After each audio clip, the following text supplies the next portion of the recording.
ಸುಮಾರು 40%, 42% ದೂರುಗಳು ಬಗೆಹರಿಸಿದ್ದಾವೆ.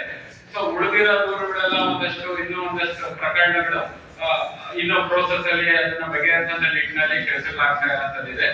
ಒಟ್ಟಾರೆ ಇಲ್ಲಿವರೆಗೂ ಸುಮಾರು ಒಂದು 42 ಕೋಟಿಗೂ ಅಧಿಕವಾಗಿ ದುಡ್ಡನ್ನ ಇಡೀ ದೇಶದಲ್ಲಿ ಕೊಡಿಸಿರೋಂಥದ್ದನ್ನ ನಾವು ನೋಡ್ಬೋದು.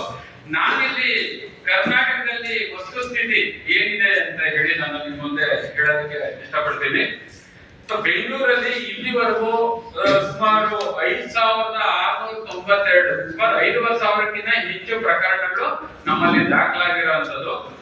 ಅದರಲ್ಲಿ ಇಲ್ಲಿವರೆಗೂ ಬಗೆಹರಿದಿರುವಂತದ್ದು 2,528 ಅಂದ್ರೆ ಸರಿ ಸುಮಾರು 45ರಿಂದ 46% ಕೇಸ್ ದೂರುಗಳು ಪ್ರಕರಣಗಳು ಬಗೆಹರಿದಿದ್ದಾವೆ. ಬೆಂಗಳೂರು ನಗರದಲ್ಲಿ ಒಂದರಲ್ಲೇ 6,15,00,000 ಒಂದಷ್ಟು ದುಡ್ಡನ್ನ ನಾವು ಕಾರ್ಮಿಕರಿಗೆ ಇಲ್ಲಿವರೆಗೂ ವಾಪಸ್ಸು ಕೊಡಿಸಿರುವಂತದನ್ನ ನೋಡ್ಬೋದು. ಇನ್ನು ಹುಬ್ಳಿ ಸೆಂಟರ್ ಅಲ್ಲಿ ಇಲ್ಲಿವರೆಗೂ ಸುಮಾರು 2,000ಕ್ಕೂ ಹೆಚ್ಚು ಪ್ರಕರಣಗಳು ದಾಖಲಾಗಿದ್ದಾವೆ. ಅದರಲ್ಲಿ ಬಗೆಹರಿದಿರುವಂತದ್ದು 775, ದುಡ್ಡು ಕೊಡಿಸಿರೋದು 1,27,00,000 ದುಡ್ಡನ್ನ ಇಲ್ಲಿವರೆಗೂ ಅಷ್ಟಾಗಷ್ಟು ದುಡ್ಡನ್ನ ವಾಪಸ್ ಕೊಡಿಸಿರೋಂಥದ್ದು. ಇನ್ನು ಮಂಗಳೂರನ್ನ ನಾವು ನೋಡೋದಾದ್ರೆ 813 ಕೇಸುಗಳು ಪ್ರಕರಣಗಳು ಬಗೆಹರಿದಿದ್ದಾವೆ.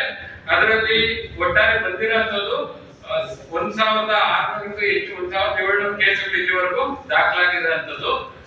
ದುಡ್ಡು ಕೊಡಿಸಿರುವಂತದ್ದು 1,36,34,00,000 ಇಲ್ಲಿವರೆಗೂ ಕೊಡಿಸಿರುವಂತದ್ದು.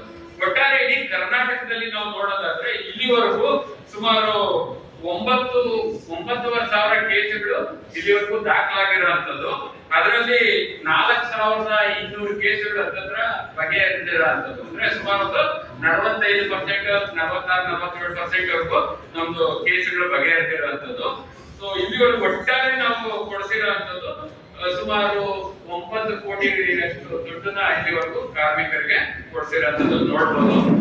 ಖಂಡಿತವಾಗ್ಲೂ ನಮಗೆ ಒಂದು 60%, ಕನಿಷ್ಠ ಪಕ್ಷ ಒಂದು 60%ಗಿಂತ ಅಧಿಕವಾಗಿ ಇದು ಬಗೆಹರಿಬೇಕು ಅನ್ನೋದಿದೆ. ಸಾಕಷ್ಟು ಪ್ರಯತ್ನಗಳನ್ನು ಖಂಡಿತವಾಗ್ಲೂ ಪಡ್ತಾ ಇದ್ದೀವಿ. ಆದ್ರೆ ಅದು ತುಂಬಾ ಕೆಲವೊಂದಷ್ಟು ಸಮಸ್ಯೆಗಳು, ಸಾಕಷ್ಟು ಸವಾಲುಗಳು ಇದಾವೆ. ಅದನ್ನ ಎದುರ್ತಾ ಬರ್ತಾ ಇದ್ದೀವಿ.